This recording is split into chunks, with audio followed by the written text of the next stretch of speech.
Bom, você sabe para que serve o sistema de arrefecimento ou para que serve o radiador no sistema de arrefecimento? Bom, então vamos primeiro começar pelo sistema de arrefecimento. O sistema de arrefecimento serve não só para controlar a temperatura, mas também para controlar o consumo de combustível e, em sequência, as emissões. Por que as emissões, Pedro? E por que o consumo? O motor, quando ele trabalha gelado, ele tende a consumir mais combustível. Por quê?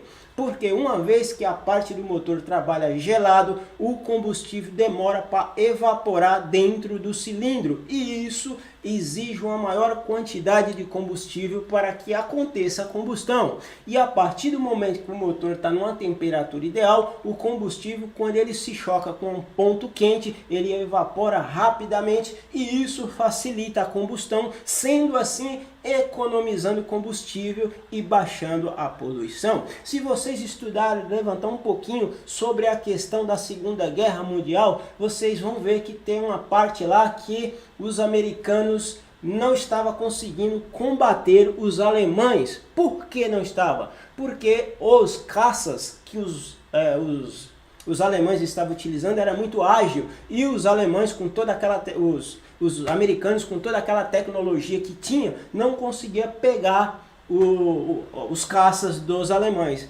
E por sorte eles conseguiram abater uma nave, né, uma aeronave, um caça dos alemães, e foram estudar o porquê que tinha tanta agilidade aquele caça. E aí, sabe o que era?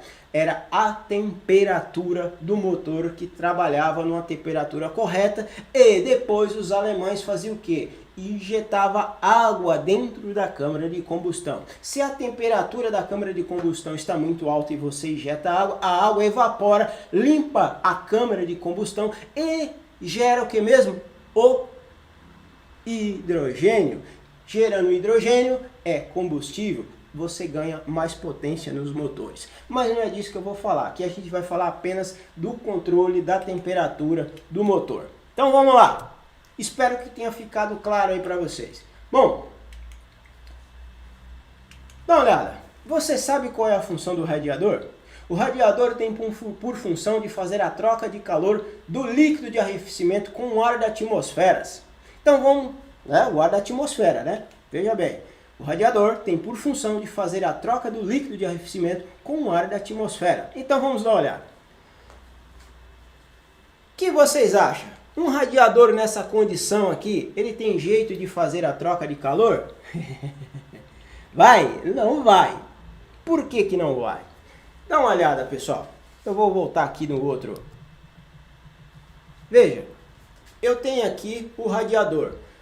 O líquido de arrefecimento ele vai ter o motor, aquece e retorna para o nosso radiador. Inclusive, antes de ontem, eu falei sobre a questão da válvula termostática, que teve pessoas até que me perguntou. Porque a válvula termostática, muita gente pensa que a válvula termostática controla a temperatura do motor, e não é. A válvula termostática, através da temperatura, ela controla o fluxo de líquido de arrefecimento para ir até o radiador e fazer a troca de calor. Então, dentro do radiador são galerias fininhas, né? São galerias finas, e antigamente os carros trabalhavam com a temperatura diferenciada porque os radiadores eram de cobre, latão, né? Não tinha uma boa troca de calor. Hoje a maioria dos radiadores é de alumínio, porque a troca de calor é bem melhor. Então o que acontece? A gente tem umas galerias bem fininhas no radiador.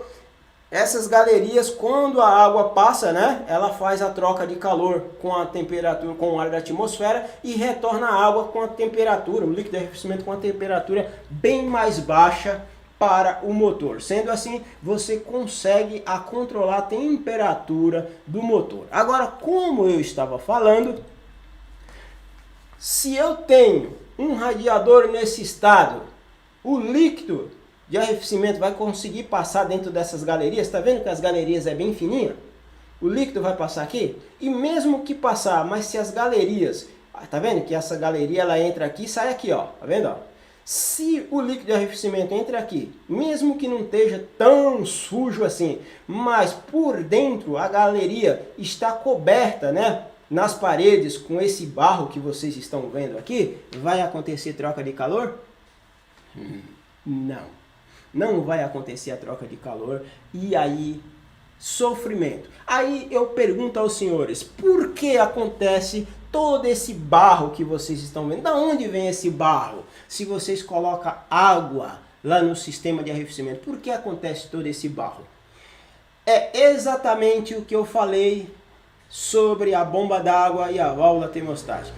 O que acontece? A partir do momento que você começa a colocar água pura no sistema de arrefecimento, começa a acontecer, e principalmente aqueles carros que não têm válvula termostática, o que acontece? Começa a acontecer o processo de cavitação. O que é cavitação?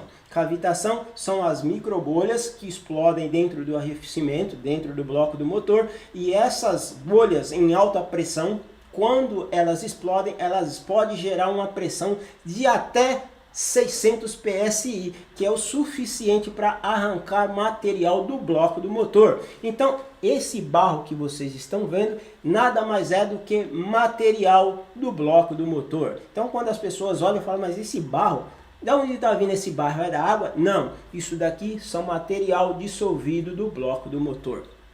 Olha que bacana. Então, bacana não, né? Bacana a questão do conhecimento, que nada bom tá desse jeito aqui. Então, se o radiador está nessas condições, é claro que não vai haver troca de calor. E se não haver troca de calor, o motor vai aquecer. Aí a pessoa vai lá e liga o eletroventilador direto, né? Pá! Deixa o eletroventilador ligado, arranca a válvula termostática para poder deixar a água controlando, funcionando direto para fazer a circulação. Não adianta. Isso é erros que nós não devemos cometer. Legal?